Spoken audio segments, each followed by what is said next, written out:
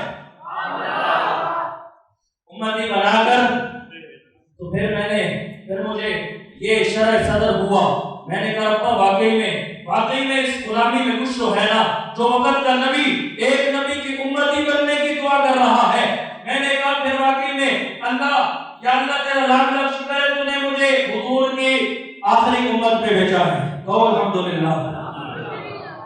میں نے آپ کے سامنے قرآن کریم کی ایک آیت تلاوت کی، وَدَاعِيًا إِلَى اللَّهِ بِإِذْنِهِ وَسِرَاجًا مُنِيرًا، اس سے پہلے میں نے ایک اور آیت تلاوت کی، لَوْ أَنزَلْنَا هَذَا الْقُرْآنَ عَلَى جَبَلٍ لَرَأَيْتَهُ خَاشِعًا مُتَصَدِّعًا مِنْ خَشْيَةِ اللَّهِ وَتِلْكَ الْأَمْثَالُ نَضْرِبُهَا لِلنَّاسِ لَعَلَّهُمْ يَتَفَكَّرُونَ۔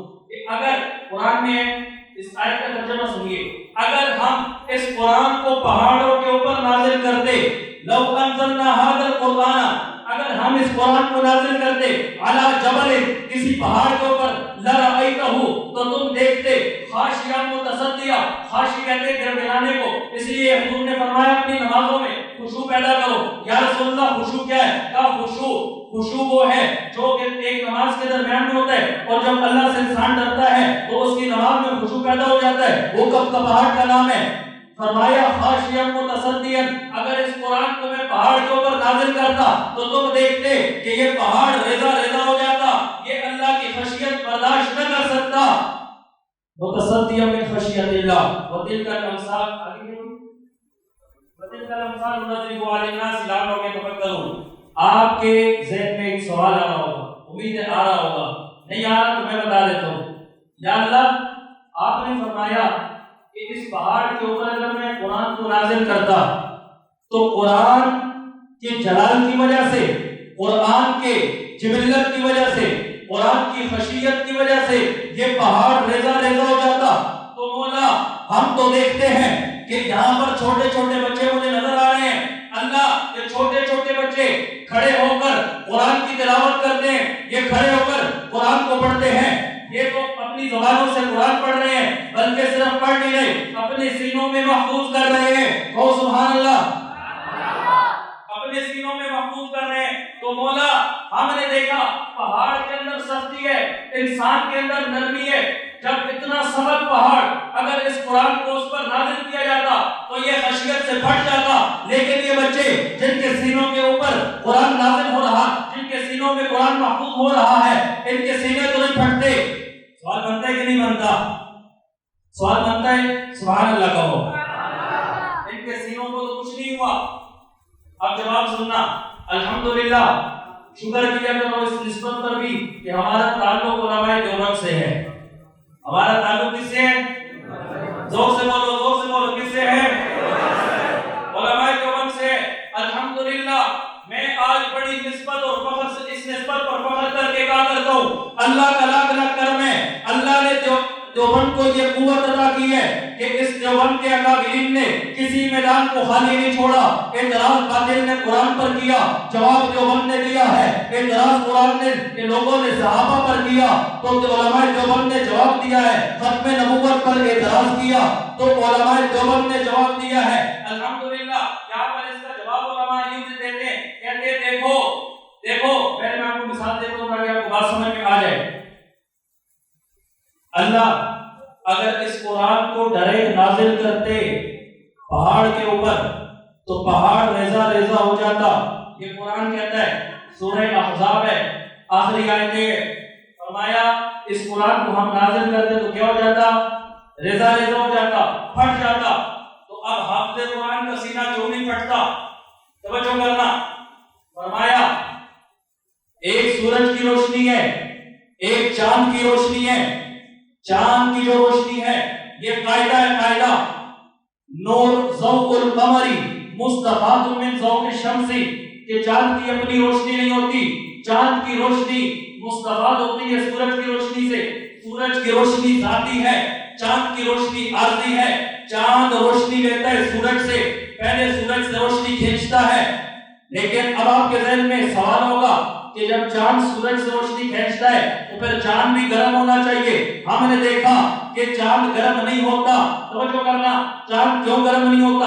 اللہ نے سورج کے سینے میں حرارت رکھی ہے، اللہ نے چاند کے سینے میں برودت رکھی ہے۔ چاند جب سورج کی روشنی لیتا ہے تو سورج کی گرم روشنی لے کر اپنے سینے میں محفوظ کرتا ہے۔ جب اپنے سینے میں محفوظ کرتا ہے، فائدہ کیا ہوا؟ سورج کی روشنی چاند کی روشنی میں مکس ہوئی، چاند کے سینے میں آئی ہے۔ چاند کے سینے میں آنے کے بعد سورج کی گرم روشنی وہ چاند کی ٹھنڈی روشنی سے تبدیل ہو چکی ہے۔ دور سے سبحان اللہ کہو۔ اب توجہ کرنا، اللہ فرماتے ہیں اگر میں قرآن پہاڑ پر نازل کرتا پہاڑ پھٹ جاتا۔ اس کی وجہ کیا ہے؟ وجہ یہ ہے کہ قرآن اللہ کا کلام ہے۔ سبحان اللہ کہو۔ قرآن اللہ کا کیا ہے جی؟ سارے بولو، قرآن اللہ کا، قرآن اللہ کا کلام ہے۔ یہ مسئلہ سمجھ لو، تورات اللہ کی کتاب ہے، اللہ کا کلام نہیں ہے۔ زبور اللہ کی کتاب ہے، اللہ کا کلام نہیں ہے۔ انجیل اللہ کی کتاب ہے، اللہ کا کلام نہیں ہے۔ قرآن اللہ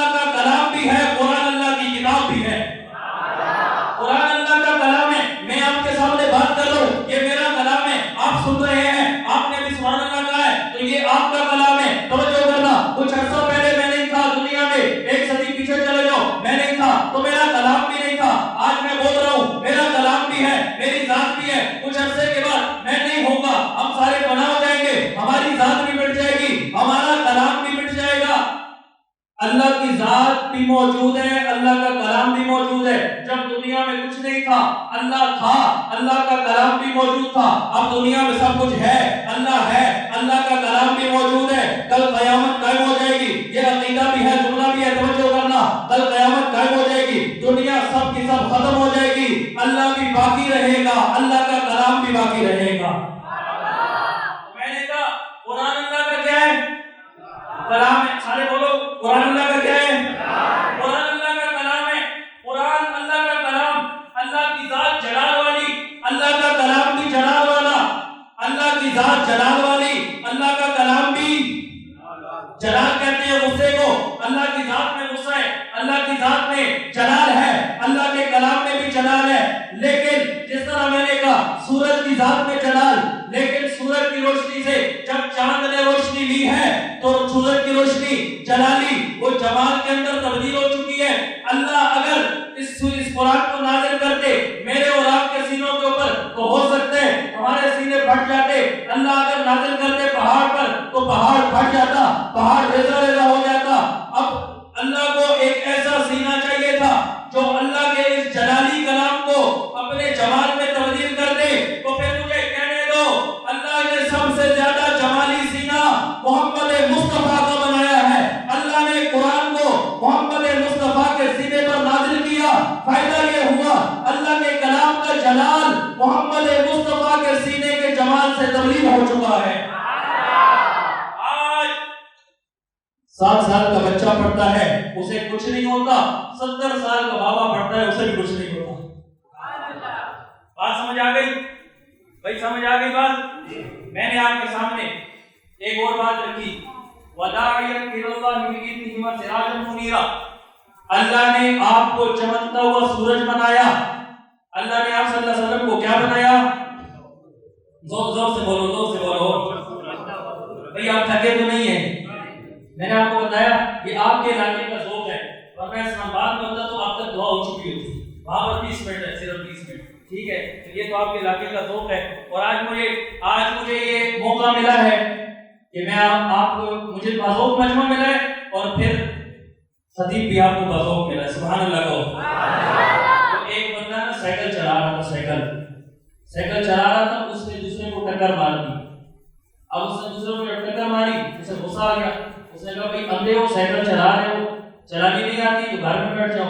اس نے کہا تم اللہ کا شکر ادا کرو، آج میری چھٹی ہے ورنہ میں ٹرک چلاتا ہوں، ٹھیک ہے؟ تو یہ اللہ کا شکر ادا کرو، ابھی میں تھوڑا تھوڑا تھک رہا ہوں ورنہ پتہ نہیں کہاں تک میں آ جاتا۔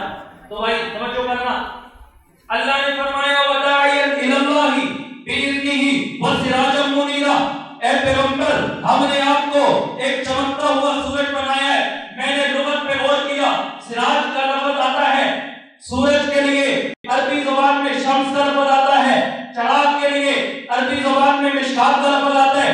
اللہ نے ایسا لفظ آیا سراج، جو کہ جس کے 2 معنی ہیں۔ لغت کہتی ہے سراج کا ایک معنی سورج ہے، سراج کا ایک معنی چراغ ہے۔ میں اپنے تخیل اور تصور میں اپنے شوق میں پوچھ رہا ہوں مولا ایسا مشترک لفظ کیوں لایا ہے؟ اپنی نبی کی صفت بیان کر رہی تھی تو پھر ایک لفظ لاتا، مشترک لفظ کیوں لایا ہے؟ تو مولا نے جواب دیا، ایسی یہ کہا کرتا ہوں قرآن سے بات کیا کرو، قرآن جواب دیتا ہے، لیکن مسئلہ یہ ہے کہ سمجھ بھی آنی چاہیے۔ توجہ کرنا، میں نے پوچھا مولا یہ بات تو مجھے سمجھائیے نا، میں نے جا کر چراغ کے مسلمان کو سمجھانی ہے۔ اللہ نے فرمایا یہ اس لیے کہ سورج صبح طلوع ہوتا ہے، مغرب کے وقت غروب ہو جاتا ہے، چراغ رات کو جب سورج کی روشنی ختم ہوتی ہے تو چراغ کی ضرورت اس وقت پڑتی ہے۔ توجہ کرنا، معلوم ہوا سورج کی روشنی بھی عارضی ہے اور چراغ کی روشنی بھی عارضی ہے۔ سورج کی روشنی دن کو ضرورت پڑتی ہے، رات کو جب سورج غائب ہو جاتا ہے چراغ کی ضرورت پڑتی ہے۔ میرا محمد مصطفیٰ، میں نے ایسا پیغمبر تمہیں عطا کیا ہے کہ جو سورج بھی ہے چراغ بھی ہے۔ میں نے کہا مولا کیسے؟ فرمایا کہ جب یہ سراج اسی لیے اس کو کہا ہے جب دن ہوگا تو یہ دن کے وقت یوں لوگوں کو تبلیغ کر کے دعوت دے کر اپنی نبوت سے مستفید کرتا رہے گا، اور جب رات ہوگی تو سورج کی طرح یہ غروب نہیں ہوگا بلکہ رات کے وقت یہ